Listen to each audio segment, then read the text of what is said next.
30s. Huh? All right. All right. And even again, tempting 40s.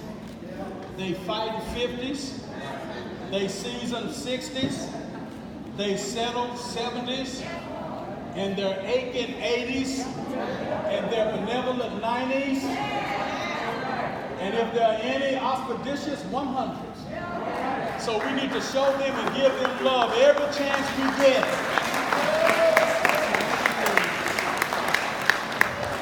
So to my oldest brother, Lorenzo Jr., thank you for letting us celebrate Daddy's birthday on your birthday. All right, thank you. But you still ain't gonna get no gift from me. All right. All right, did you know 1929 was a great year. A very great year. The price of gasoline was 19 to 21 cents a gallon. Don't time change. A loaf of bread, 6 to 9 cents a loaf, depending on what state you were in. There were 15,000 Ford vehicles in circulation. The average income of a family was $1,800 a year. And believe it or not, there was enough to live on. The price of a good steak was 52 cents. That's before Cattleman's came in, huh? And even the price of eggs were less than 30 cents a dozen. And if you had a good neighbor, you could get a dozen eggs free if you had some milk to exchange. And that's the way we did it back in the day. So in 1929 was a very good year.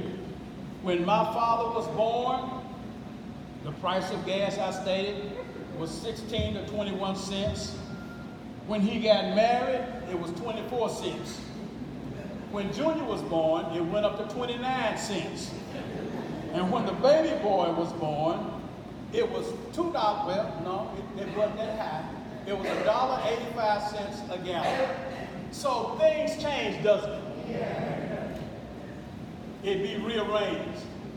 But we're grateful and we're thankful for the year of 1929 for what that year brought us.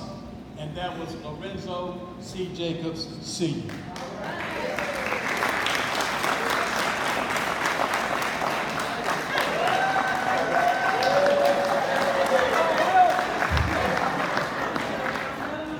All right. And really, there were only, how many of y'all remember the car called the Hudson and the Essex? You know, there were only 300 of them in 1929. Now you don't hardly see them nowhere. All right. So at this time, we want to have special remarks. All right. And our first remark is going to come from one of the children of Lorenzo C. Jacobs, Jr. Got you, didn't you? I need a volunteer, one of my siblings, to come up and have special remarks about Daddy. Daddy said Rachel would do it. Rachel. This is our only sister.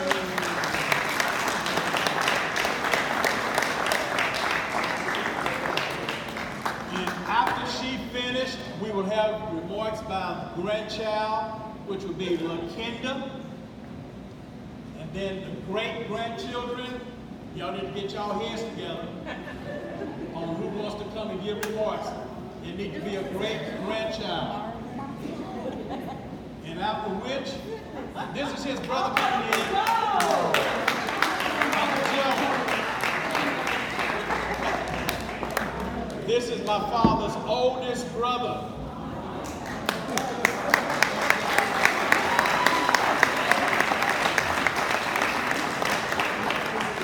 And Uncle Joe is 99 years old.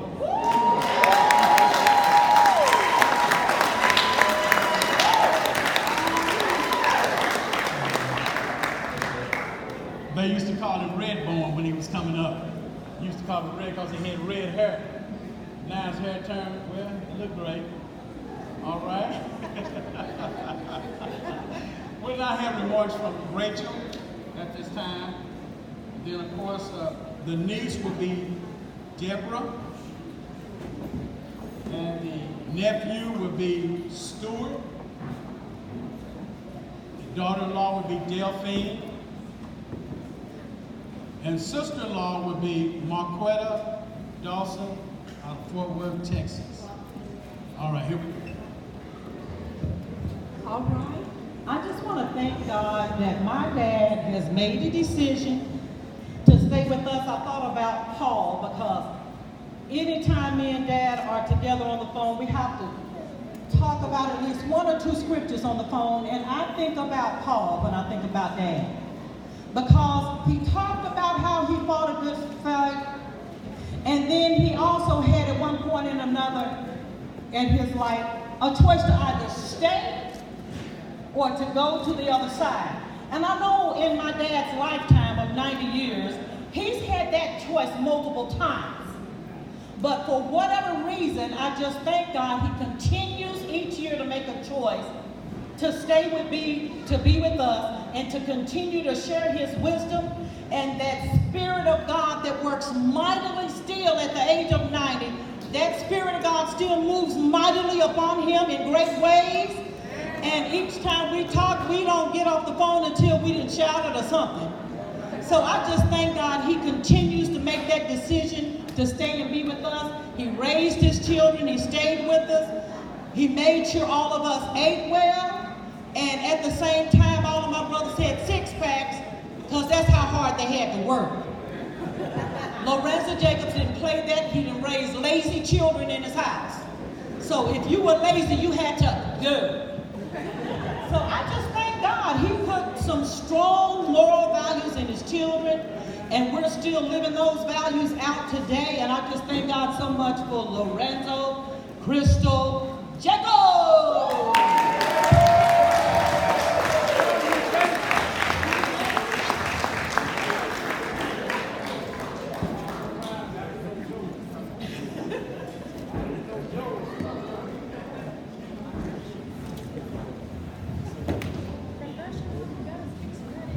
Good afternoon. I am LaKinda Houston Jacobs, and I'm the oldest granddaughter, and cannot think of any place I'd rather be than here today, honoring my grandpa, who has tears in his eyes. I wasn't going to cry, but that's how much I love him.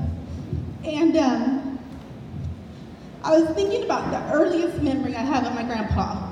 And this is just the kind of man he is, and he would do this for anybody. But I had a toothache one day, and I stayed home from school. And my mom had called him to pray for me. And he drove all the way from Chandler, dropped probably whatever he was doing, drove all the way from Chandler to Cushing, picked me up, took me to his dentist back in Chandler because we couldn't get into ours, and then drove me all the way back home to Cushing after I got my tooth fixed. And then I knew he had to drive all the way back to Chandler and finish whatever he was doing, but that's just the kind of man that he is. That's the kind of grandpa he is. And not just for me, but I know there's 25 grandchildren.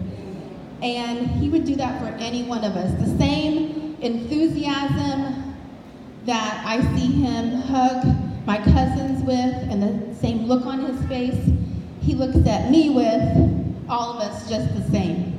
And he makes us so proud.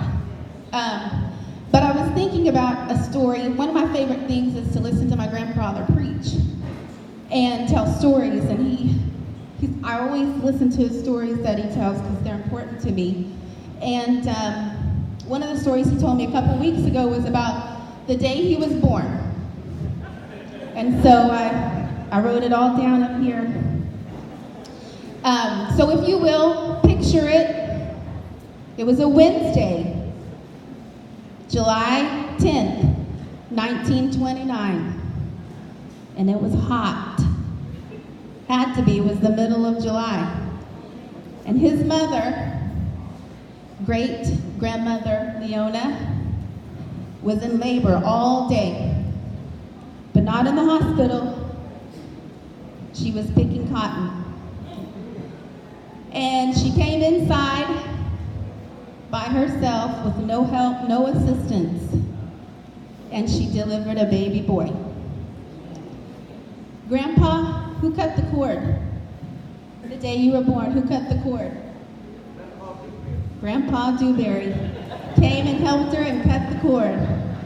But that's an amazing history to me, something I'll hang on to and cherish forever. And Grandpa, we are so proud of you. We've actually, all the grandchildren, will you stand? Grandchildren first. Great-grandchildren, please stand.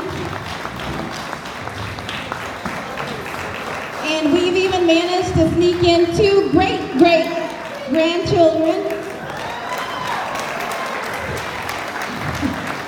So we have named ourselves because we're so proud of the legacy that this man and our grandmother Johnny have left us with.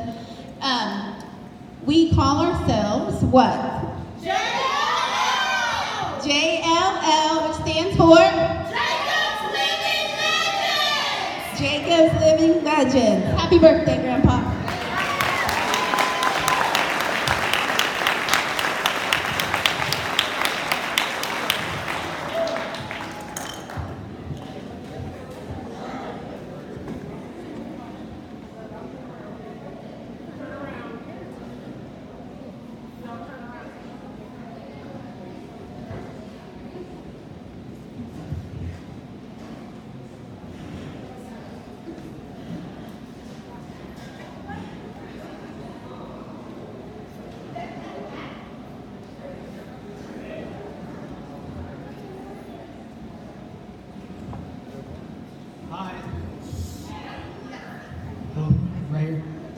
Hi, I'm Marlon. I'm Grandpa's oldest great-grandchild. I'm 23. Man, it's a blessing to have them in my life. I mean, how many kids are unlucky enough to even know their great-grandpa? And yet I've had him in my life for so long. And he's been a blessing in my life. Every time I see him, he gives me a big smile, starts trying to wrestle me. It scares me because I don't know if I'm going to hurt him or he's going to hurt me. I mean, that man's tough. Got kicked in the chest by a horse around 80 years old and walked away from it. So, he's been there for me every chance I got to come up and see him, I do, and he's just a blessing.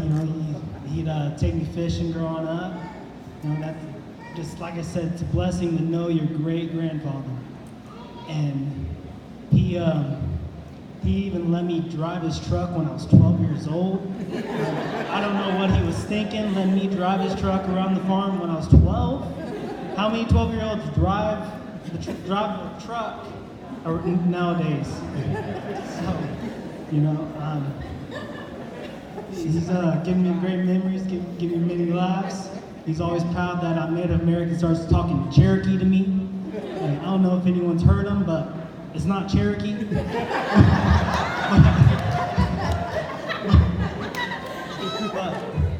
but I just want to say, I love you. Thank you. Thank you for being a blessing in my life. Thank you for being a role model. Thank you for being a father, a grandfather, a mighty man of God. And thank you. I love you.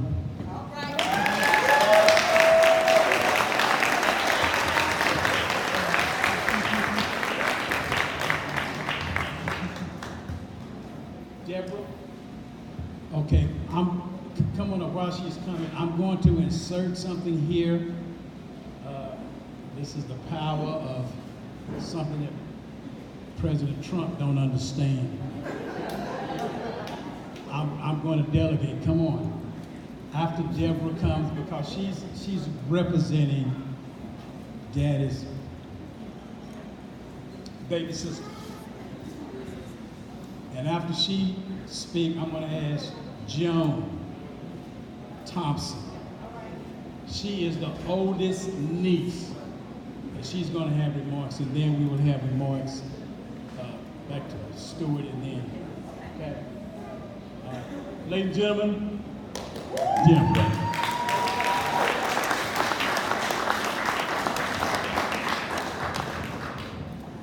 Thank you so much. First of all, giving honor to God. It's a pleasure to be here. I am so happy to be at this celebration for my Uncle Lo. I also want to say hello to his wife, hello, and to Uncle Joe. Uncle Joe. Hi, Uncle Joe. It's Debbie. It's Beulah's daughter. Hi, Uncle Joe. Good to see you. You're looking great. I just want to say that I'm Beulah Ponder's daughter, and my mom is Uncle Lo's baby sister. They grew up together. They spent a lot of time together. So I have some stories. First of all, they loved each other so much, they shared a tricycle. And Uncle Lo would drive the tricycle, and Mama would just stand on the back of the tricycle, and that was their Christmas present, and they would go wherever they wanted to go on that tricycle. They loved each other so much. But also, they had a very, very tight and special connection. They can feel each other. When things are wrong, they know. They love each other very much. If my mother were here right now, she couldn't be here because I asked you to pray for her. If my mother were here right now, she would say to Uncle Lo, I love you very much. That's what she says.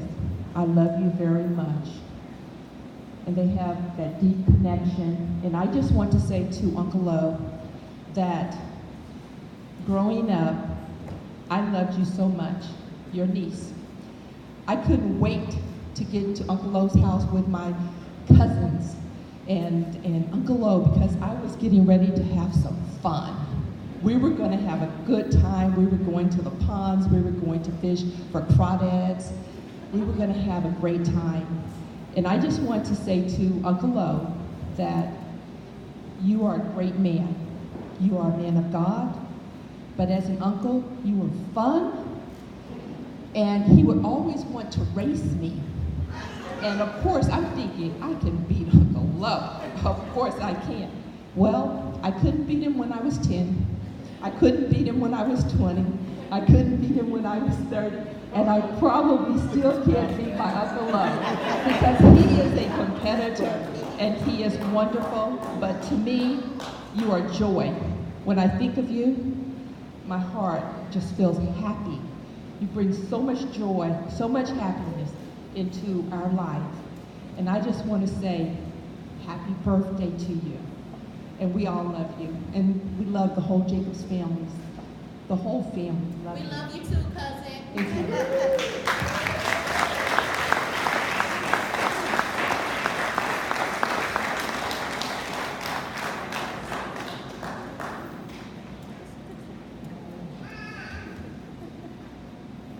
Here's the oldest niece. Not that she's that old.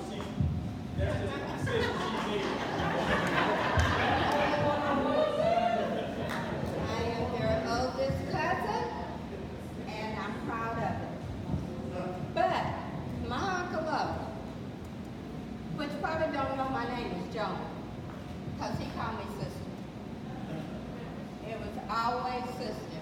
For years, I don't think he really knew. But Uncle Lo and my mother's sister, grandmother, and my mother were sisters. She was the oldest one. Uncle Lo has always been one of our favorite uncles. I'm sorry. He was always there. He taught my boys when they came to the country. That's where they spent their time with their cousins. He taught them everything. They loved them some Uncle Lo, especially when he would put them on his arms and pick them up. So Uncle Lo was so special to us. Actually, Uncle Lo married my husband and I 28 years ago in Stroud, Oklahoma.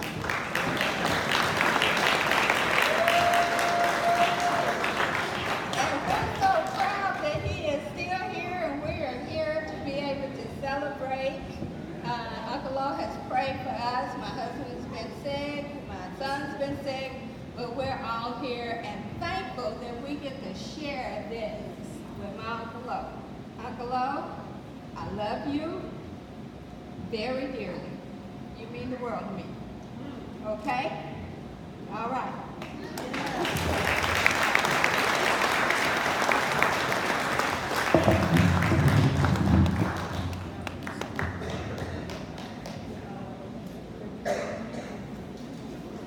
Come to the microphone now, School Williams. One of my oldest cousins. Okay, that's good. That's good. All right.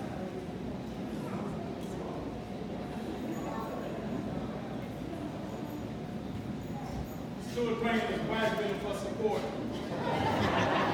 He's a big old baby.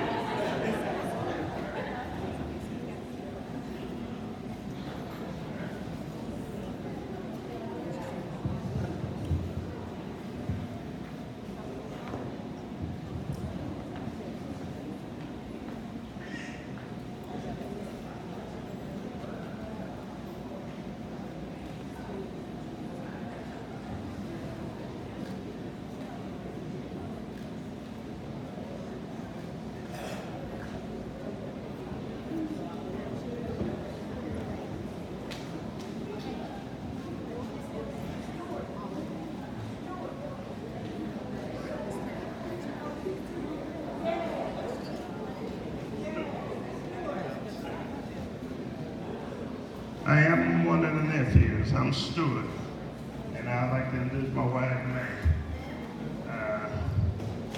I'm Uncle's oldest sister's side, so I'm Stewie. I'm one of them. And I brought my wife up. I don't know if my uncle remember this here. I brought my wife up because 48 years ago, laying here on the farm in his house, he married me in this thing. 48 years ago. He was a young man himself at that time. And kind of quicken this story up a little bit, you know, he married us in 1971, in December of 1971. And a few years later, I took it back to the preacher and I told him, man, this ain't working out. Something's wrong. He took us back in the bedroom and he done a little counseling, and I forget exactly what he said. I'm sure he told me to stand up and be a man, and that's what I've tried to be ever since then. And it's kind of worked out. So, Uncle, we love you and we appreciate you. Do you remember that? You remember that? Do you remember when you married her? Do you remember when I brought her back to you and told you this? He fixed it, whatever it was. He fixed it.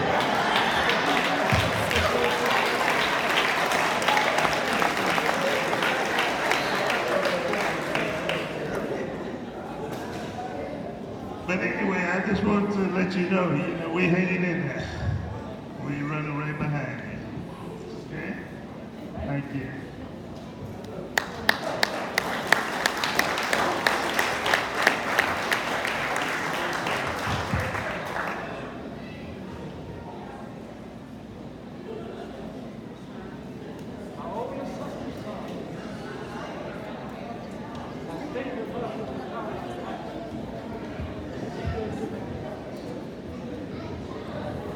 She was a good sister. Hortense.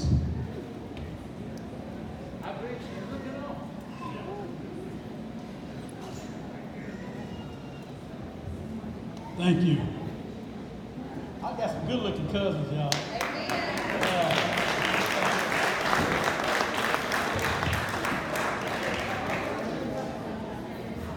Now, the oldest daughter-in-law, Delphine Jacobs, her maiden name was Washington. She said she couldn't wait to be a Jacob. Ain't that something?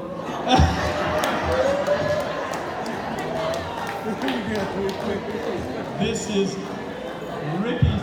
Ricky's wife, Delphine. Don't talk long. Give an honor to God, and I'm already tearing up because I think of the goodness. I just think of the goodness of God. How He has put Daddy in our life, and let us keep Him for so long. A good man of God. And all I can think of when I think about Daddy is love, caring, and so many people. Look at you guys. He has touched so many people's lives. Ricky and I got married when I was 21, and now I'm 63, and Daddy's still trying to give me that milk of magnesia.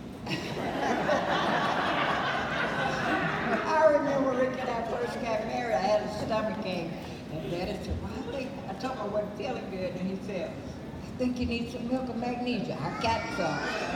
So every time I had a headache or anything, Daddy would want to give me that milk of magnesia.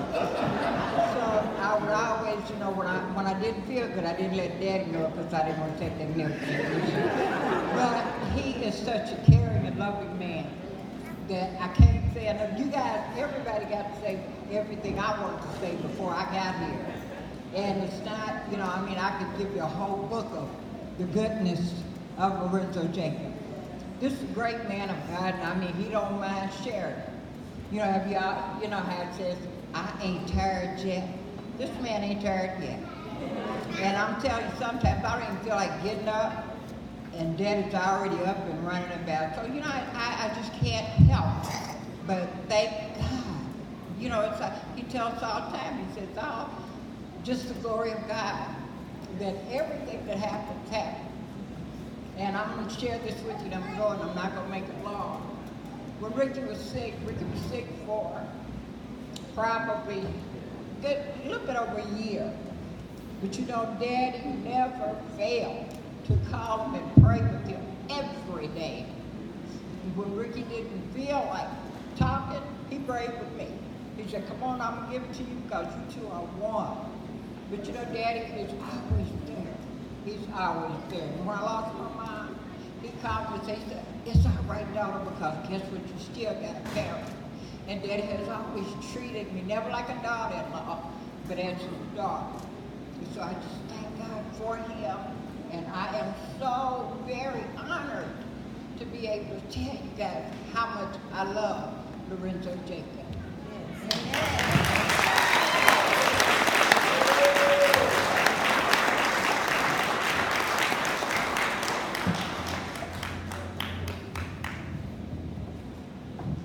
While I'm filibustering, Deacon George Hornbeek, get ready, please.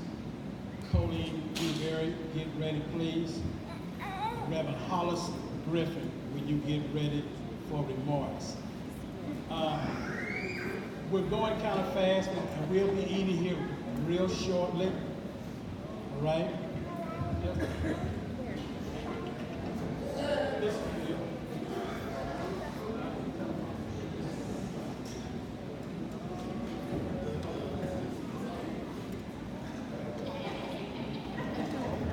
That's his baby son, Colin. Did you all know in 1929 Popeye the Sailor was discovered? How many of y'all knew that? And his favorite food was what?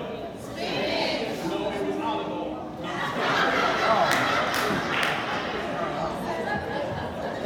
No. Okay.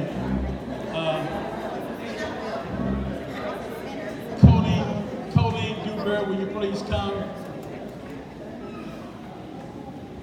1929 stamp was 2 cents. Mine's 55 cents.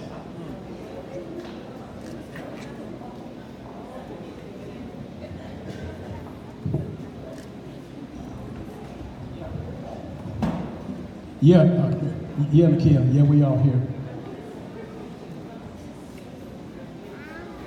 Yeah, uh-huh.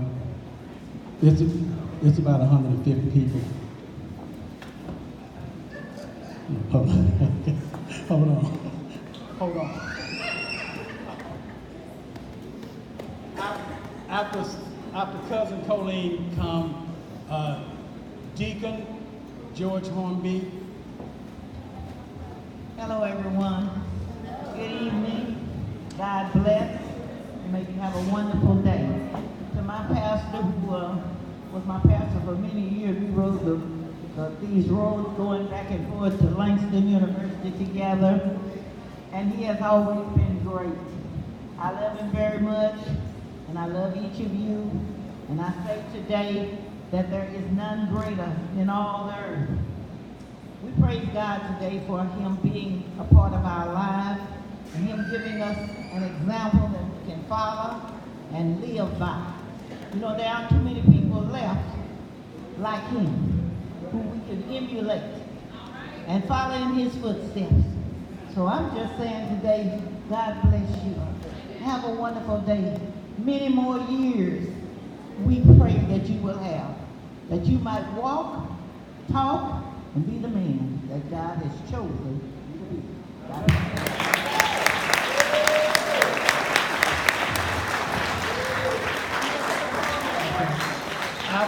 After Deacon George Hornby, we'll have remarks from A. Marquetta and then Reverend Hollis Griffin.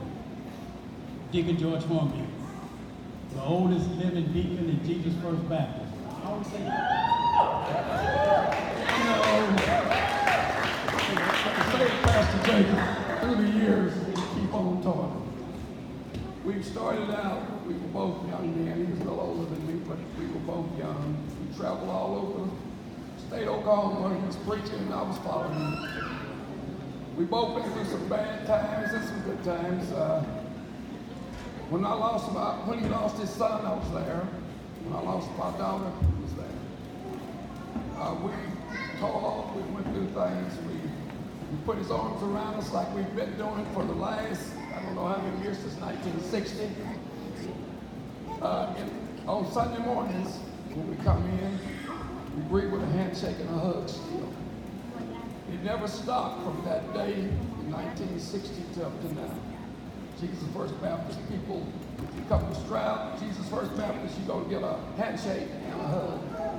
It's not that a man going and hugging the girls, but we men hug each other too. We are proud to be members of it, proud to be part of Jesus First Baptist, proud to have known Reverend Jacob for all these many years. He's been there for me. I try to be there for you.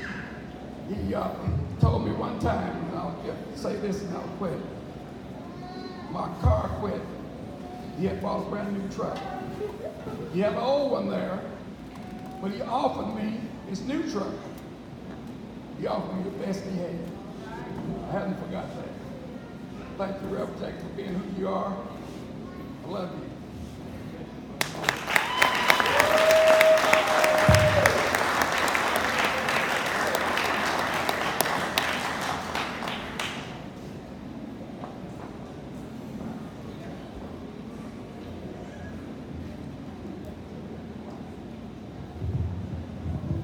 Are y'all getting hungry? Y'all should eat breakfast.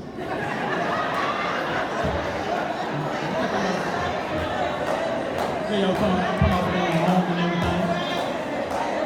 We only got finger food, y'all. I'm Marquetta. This is my mother's baby sister.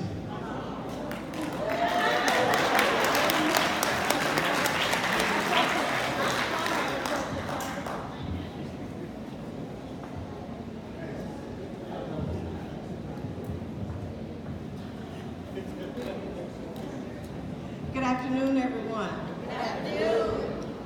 I have some stories to tell, but I won't tell them all.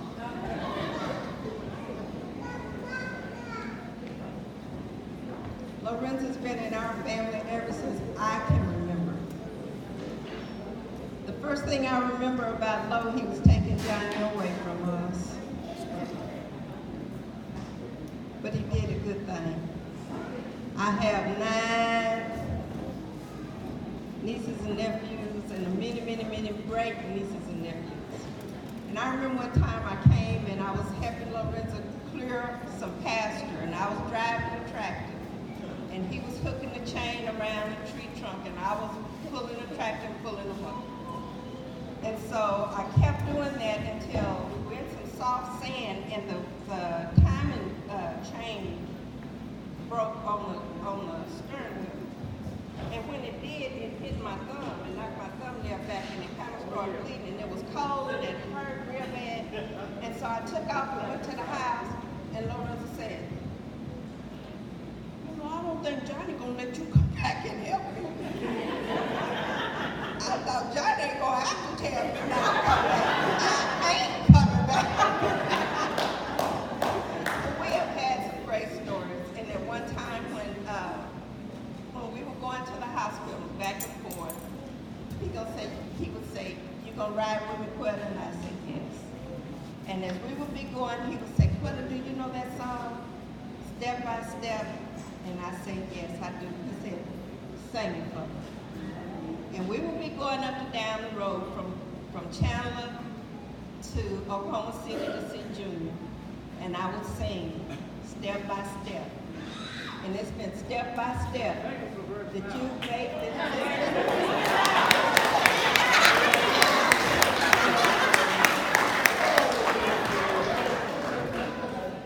But I wanted to say that out of Psalms, there's a scripture that says, "With long life will I satisfy thee and show thee my salvation." And that's a word from God. With long life will I satisfy thee. And I remember walking across a parking lot one day, and this funeral director, I don't know if y'all know Gregory Spencer, but he was walking across the parking lot and he said, "You know, Dawson, I said, "Wait a minute. Don't go there with me."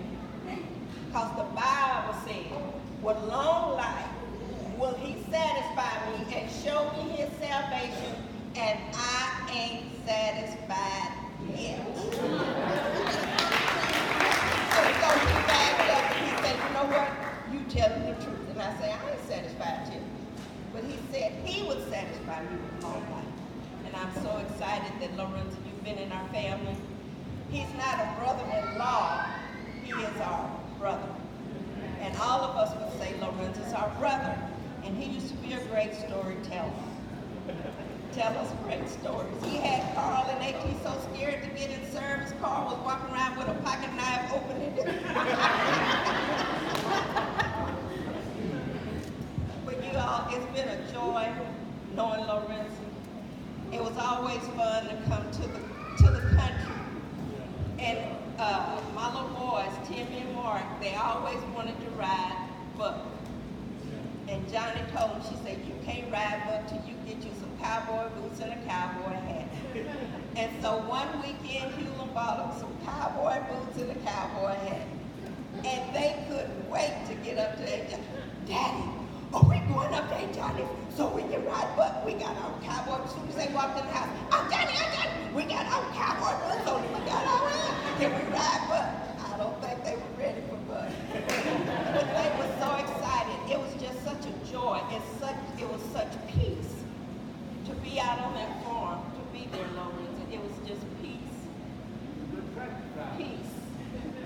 I was a good tractor driver. Yeah, I was until that steering thing broke. But yeah, it's been a pleasure. I'm glad to be here. I'm glad to see that Lord. I hope the Lord bless me with 90 years. Amen. I want to look as good as you.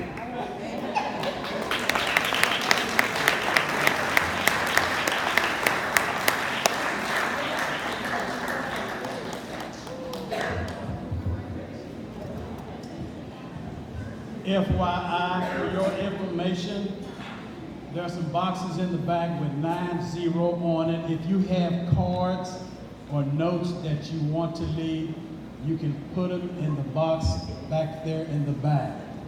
Okay? All right, we're almost ready to eat. we're going to have Reverend Hollis Griffin, if he would come. I want to recognize a special friend of ours, Mr. Paul Caldwell. Will you stand up for us, please? God bless you. And I'm going to say one of my other brothers, Paul Wilson, who is the son to my father's best friend, Freeman Wilson. All right. Okay. Reverend Hollis Griffin, while he's coming, will all of our cousins, will you please stand? Come on, kinfolk.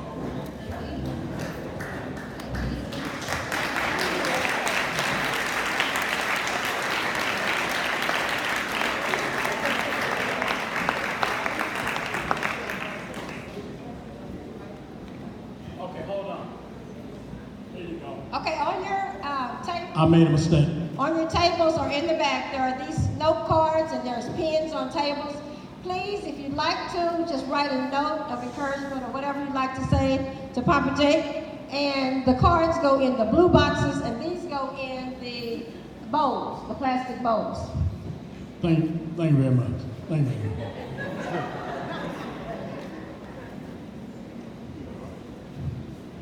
Okay, he's here. Wife, Mama D, amen. She's taking care of Daddy. They married last year, September? 4 years ago. 4.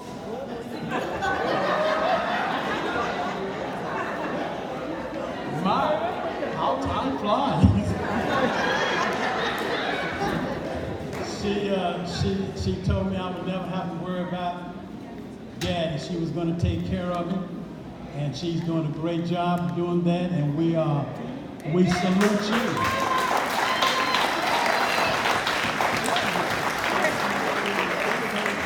Thank you for all that you do. Amen. Reverend Hollis Griffin. Don't sing a solo. Okay. Where can I begin? You know, when you're having fun, time passes fast. If I had to try to put a number on how long I've actually attended Jesus First Baptist Church in Stroud, America, I can't tell you. But one thing that I can tell you is this right here. I've enjoyed being a member, being an assistant pastor at Jesus First Baptist Church under Reverend Lorenzo Jacobs Sr. When I got out of line, he's put me back on the track. And he's been a father to me, and he's welcomed me into his family.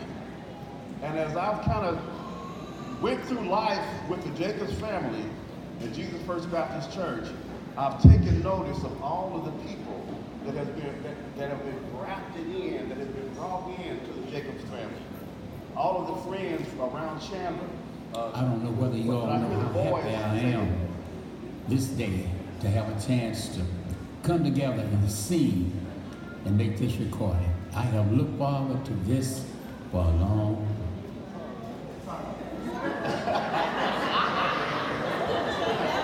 It's all good. But I've noticed all the people that love Reverend Jacobs. And I've always noticed that Reverend Jacobs has always have an open heart to people. And if there's anybody I want to be like, as far as a hero, it'd be that man in that blue jacket coat right there. Because I know that he is on the right road. And I'll never forget being in Silver City on a Sunday evening, and he was the guest speaker for that day. And the message that Reverend Jacobs brought that day to the church in Silver City was, there are roads and roads and roads. But you have to find out what road you're on. And I want to say that Reverend Jacobs, you've always been on the right road, man. And I'm following after you. I salute you today. Happy birthday, and I love you.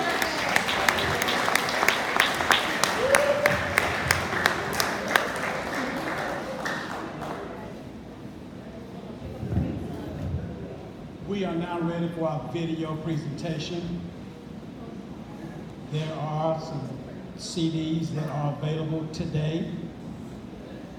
They are not free. They're a $10 bill, or 10 George Washington, or 2 Lincolns. But they are $10. We have just a very few. So if you want a video, see Christopher Jacobs, or Carla Jacobs. All right? We're not ready for the video presentation. Lights, action.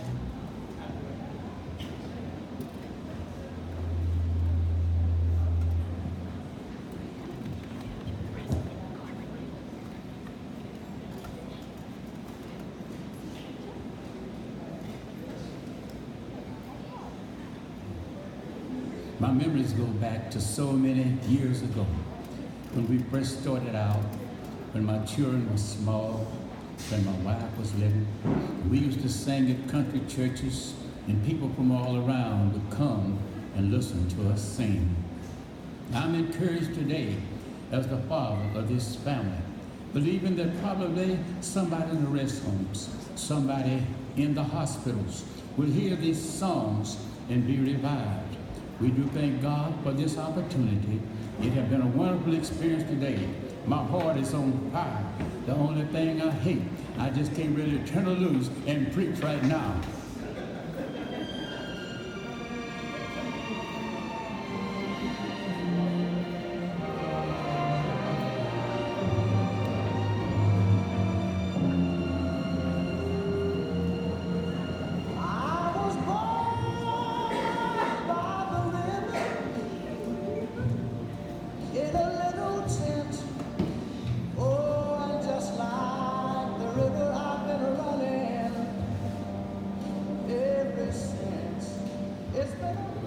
Reverend Lorenzo Crystal Jacobs Sr. was born on July 10, 1929 in Seward, Oklahoma, and was raised in the Fallas and Goodnight, Oklahoma communities. He was the fourth of 5 children born to Joseph and Leona Howard Jacobs. His siblings were Joseph Jr., J.L., Hortense, and Beulah.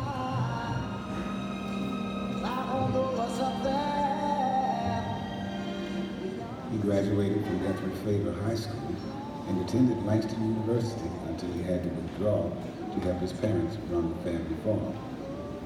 While he attended Langston, he lived with his grandparents and walked home 6 miles every weekend. He worked at Keep You Neat Cleaners in Guthrie for 40 cents an hour. At the age of 21, he married his first wife and mother of his 9 children, Johnny McCarver Jacobs. They met at New Prospect Church, worked in the same cotton fields together, and rode the same school bus as Langston students. They bore and raised 8 boys and 1 girl. Lorenzo Jr., Terry, deceased, Ricky, Ronnie Duran, Chris, Barry, Rachel, Frank, and Joseph Nikia. After 45 years of marriage, Johnny passed in 1995. He is currently happily married to Dolores Nash Jacobs, with whom he resides on the family ranch in Chandler, Oklahoma. But I know change gon' come. Oh, yes it will.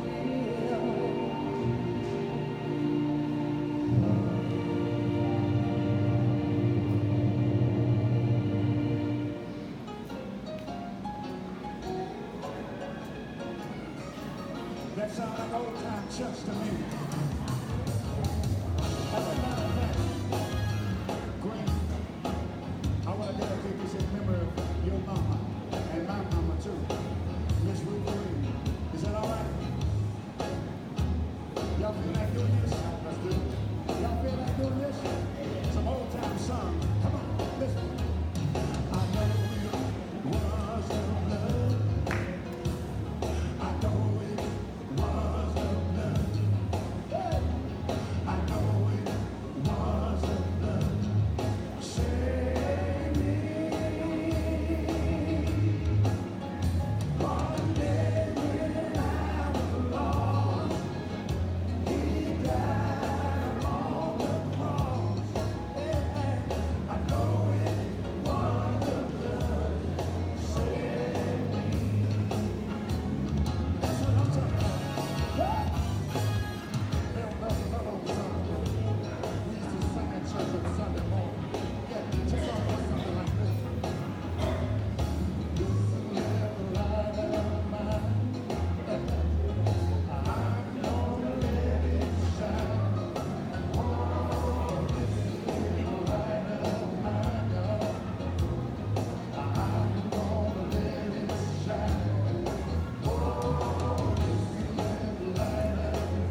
Can anybody relate to that tonight? I made it.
just to see about me.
As of today, he has 8 children, 24 grandchildren, 36 great-grandchildren, and 2 great-great-grandchildren. Yes, he made it, and he's still here. Well done, Pastor Jacobs. Well done.